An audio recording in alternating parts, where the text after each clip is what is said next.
Welcome to Kevin Makes Cool Things. I'm Kevin, and here's my artifact trove from Stardew Valley.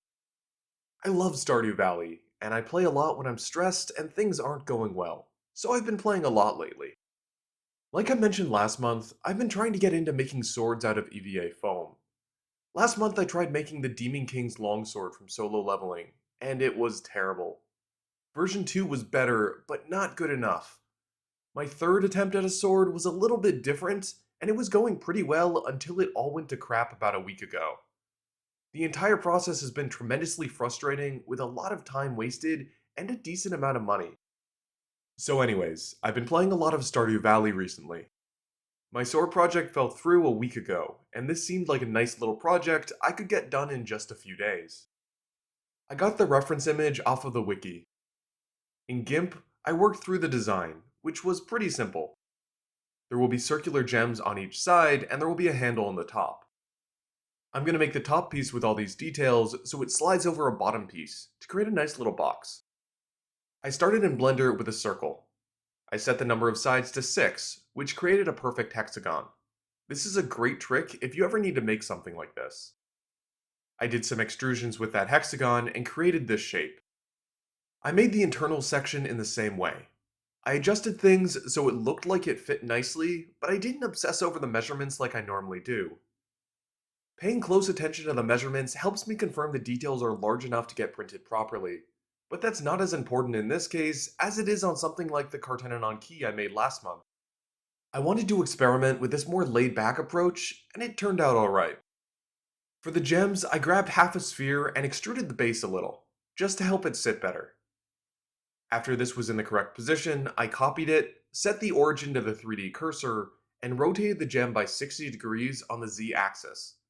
I repeated this process to create the other gems, which were all perfectly positioned because they were rotated into place.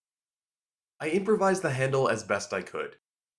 From the very start, I planned to print the handle separately, so the larger pieces could be printed with the open side facing up. This meant that I wouldn't need to use supports, which saves on material and means less finishing work later. Supports don't always separate perfectly, and I would have had trouble cleaning up an interior space like this. I tried to add channels to the handle so that I could use a bit of nail to help align these during gluing. I haven't done this recently because I've been leveraging my printer's new glass bed. It didn't pan out, but I'll talk about that later. I repaired these models and started printing. The handle didn't print properly the first time, but it worked out on my second attempt. When I first attempted to print the top piece, I ran out of filament, but it was still worth doing.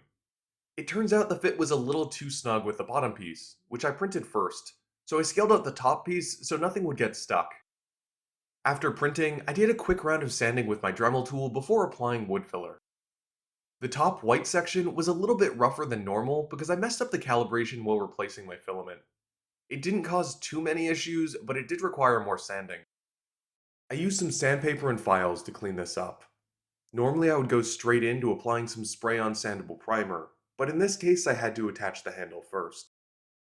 I used two-part epoxy to attach the handle. I didn't end up using those small holes I talked about earlier, but they did help me position everything correctly.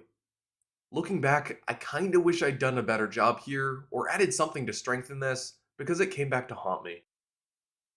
The fit between the top and the bottom piece was a little tighter than I had planned. I had wanted to put felt all on the inside of this top piece, because I really like incorporating felt into projects like this, but the fit was just too snug.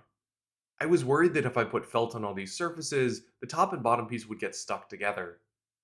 I decided I'd finish the interior of this, and then just put felt on the top of it. I don't have any great video for this next section, and you'll see why in a moment, but just bear with me. I started applying another layer of wood filler.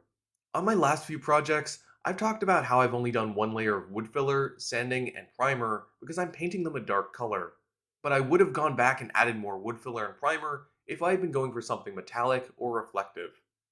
I'm staying true to my word, and since this project is all gold and gems, I decided to do another round. And here's where I snap the handle off. I used two-part epoxy to reattach it and promised myself I would be more careful. Going forwards, this handle was purely decorative. I sanded this very carefully and applied another coat of spray-on primer. It didn't end up being quite as smooth as I would have liked, but I didn't want to fiddle with it too much and risk breaking the handle again. Now I could finally start painting.